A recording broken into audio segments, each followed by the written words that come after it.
Olá pessoal, meu nome é Nelson Curi Filho, sou fundador do Fórum Brasileiro da Família Empresária. Estamos aqui mais uma vez reunidos para uma entrevista com a Adriana Ader para o nosso canal do YouTube.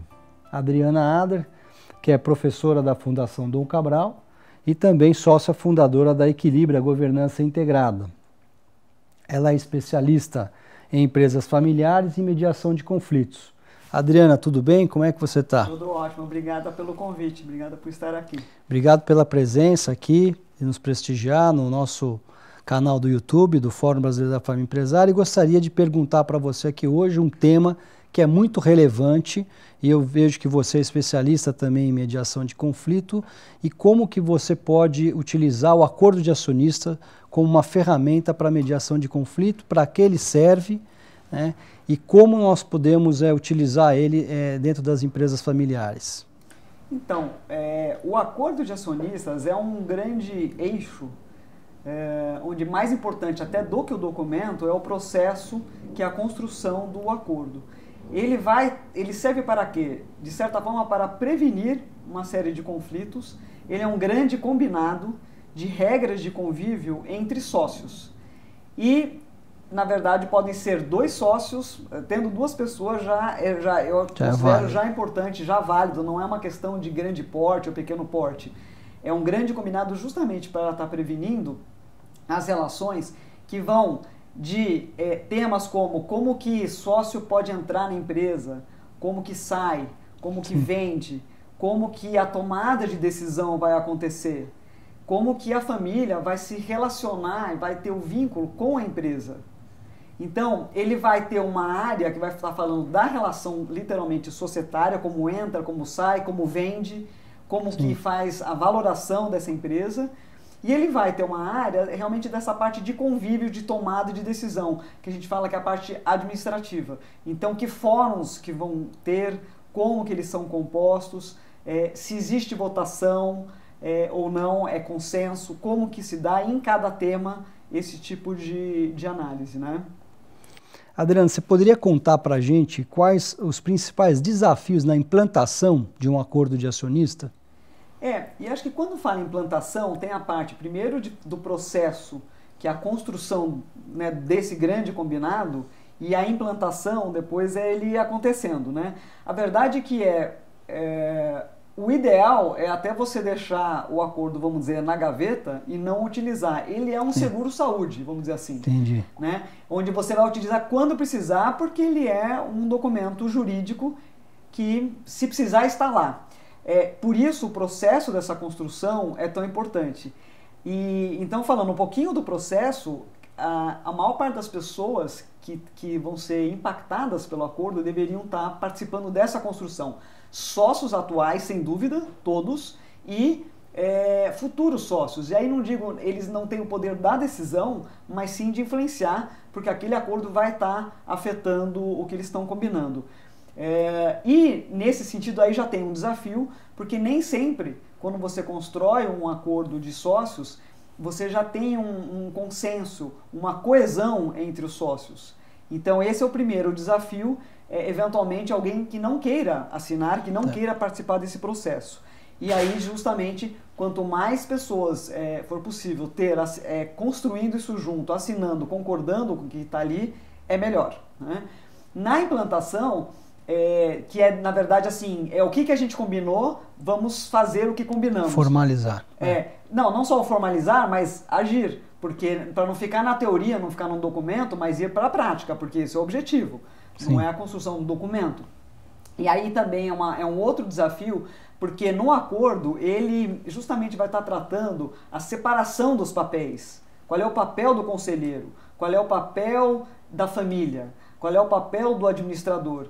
E muitas vezes, como em empresas familiares as coisas são muito fusionadas, na prática disso pode ser mais difícil, né? Então, muitas vezes, as empresas fazem um momento onde é a construção do acordo, e aí com uma facilitação, e depois disso, a implementação, que seria muito mais acompanhar para ver que aquilo que foi combinado está sendo feito. E não no sentido de deu algum conflito, né? Mas muito mais, vamos fazer o que combinamos. Os fóruns Sim. que foram combinados, estruturados, regras, por exemplo, de entrada de membros da família que consta na empresa, se ela está sendo seguida, nesse sentido. Você diria que ele é um espelho, vamos dizer, uma formalização do que a família deseja, desde a entrada dos sócios, a proteção de acionistas minoritários, desde quanto tempo vai ficar um presidente regindo a empresa, liderando a empresa, a substituição desse presidente, e mesmo quando a empresa, a família decide vender ações, isso tudo está regido dentro do acordo de acionista. Está tudo regido dentro do acordo de acionista ou de sócios, e tem famílias que dividem em 2 documentos, um chamado protocolo da família e outro acordo de sócios, o acordo de acionistas. É muito caso a caso, porque no protocolo da família você vai ter temas específicos de família. Eventualmente você tem sócios que não são da família, ou eventualmente você vai ter sócios que não são da família no futuro. Então, como é um documento oficial, tem empresas, tem famílias que gostam de dividir. E a tua primeira fala que você falou assim, ele realmente vai estar explicitando a visão dos sócios, os valores dos sócios, exatamente o que eles querem, o que eles pretendem em termos de aqui viemos, por que estamos juntos, né? E como vamos nos reger entre nós. E aí, como sócio e como familiares. E a única coisa é que às vezes tem essa divisão entre 2 documentos, né? Adriana, esse é um tema muito complexo, acordo de acionista. Qual seria, na sua opinião, uma dica para uma empresa familiar que queira dar início nesse processo de formalizar um acordo de acionista? Quanto tempo mais ou menos leva? E se você indica um advogado interno da própria empresa, um advogado externo, conta um pouco para a gente como se inicia esse processo. Sim. O processo do acordo, eu acho que é interessante começar ouvindo cada um que faz parte desse acordo, né, que vai estar assinando. Então são conversas individuais onde as pessoas já vão amadurecendo as suas expectativas, seus incômodos, suas dúvidas, e o facilitador, o consultor, também vai estar ajudando nessa reflexão. Porque aí quando você tem todas as pessoas juntas, são vários encontros que acontecem, né? Sim. Com todos juntos, que tem uma parte que é um debate, onde você tem conteúdos para que as pessoas possam decidir entre modelos ou fórmulas diferentes, né, de cada uma dos temas, cada uma das cláusulas, vamos dizer assim, né, cada um dos itens, né, e tem coisas que é uma questão de conhecimento mesmo, né, quer dizer, deixa eu entender o que isso vai impactar para poder decidir. Inclusive aí, ouvindo outras pessoas e voltando no assunto depois, não necessariamente numa conversa que a coisa já fica esclarecida, né? Já fica com uma decisão tomada, né? E aí, quantos encontros depende muito da família e da coesão. Tem assuntos que já estão mais amadurecidos e existe mais consenso. O ideal é consenso, o ideal é que todos estejam de acordo com as decisões. Então depende um pouco do tempo desse amadurecimento também, né? Estar acontecendo. Uma vez que os princípios, os critérios estão alinhados, aí sim é importante entrar no lado jurídico, aonde um advogado estaria colocando no juridiquês, vamos dizer Sim. assim, né? E não só isso, antes disso, alertando para questões, dependendo de como é a composição societária, algumas questões específicas daquela família e, eventualmente, aí, cuidados nesse lado jurídico. Então, a gente acha interessante essa complementaridade, porque é como que tem um lado onde você vê realmente a alma, o espírito da coisa, os princípios, onde aquela família está querendo ter os seus pilares, e ter depois o lado jurídico que documenta isso, que coloca isso aí em um nível que é um documento mesmo, propriamente dito, né? E quanto aos advogados, você indicaria um advogado externo ou interno, dependendo? Ele tem que ser um especialista nisso, com a formação seria um advogado societário, no caso? É interessante que o advogado, ele pode ser da família, que a família já conheça, tenha, né? Ou indicado, né? e e é interessante poder fazer esse trabalho em conjunto, né? Certo. Complementando. E o importante é conhecer de empresas familiares, porque tem especializações no mundo jurídico que se esse mundo é um mundo desconhecido, vamos dizer assim, dificulta entender essas nuances, as características que existem em empresas familiares.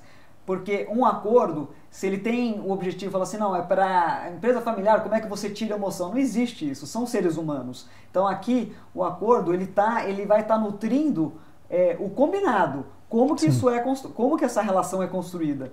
Então o advogado que está fazendo, depois está fazendo todo o lado jurídico, né, tem que compreender os tipos de desafios que uma empresa familiar e uma família passam.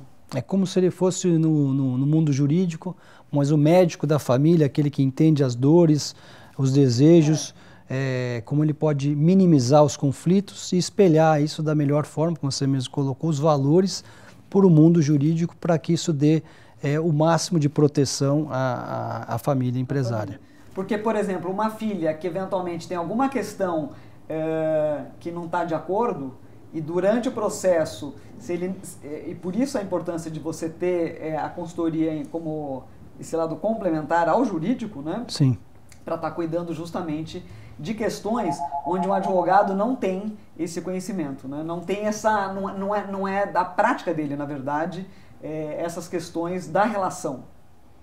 Então você também ajuda a mediar como que você pode transferir esses valores para o mundo jurídico. Você acaba intermediando junto com a família, né, e o advogado para poder espelhar, como eu mesmo coloquei, os desejos da família naquele documento formal. Sim, exatamente. Acredito que as suas respostas aí vêm ajudar, vêm contribuir muito com muitas dúvidas que vêm surgindo de famílias empresárias que querem dar início nesse processo. Agradeço muito a sua explicação, a sua presença aqui e não nos deixe de acompanhar em nossas mídias sociais www.fbfe.com.br. Obrigado e até a próxima.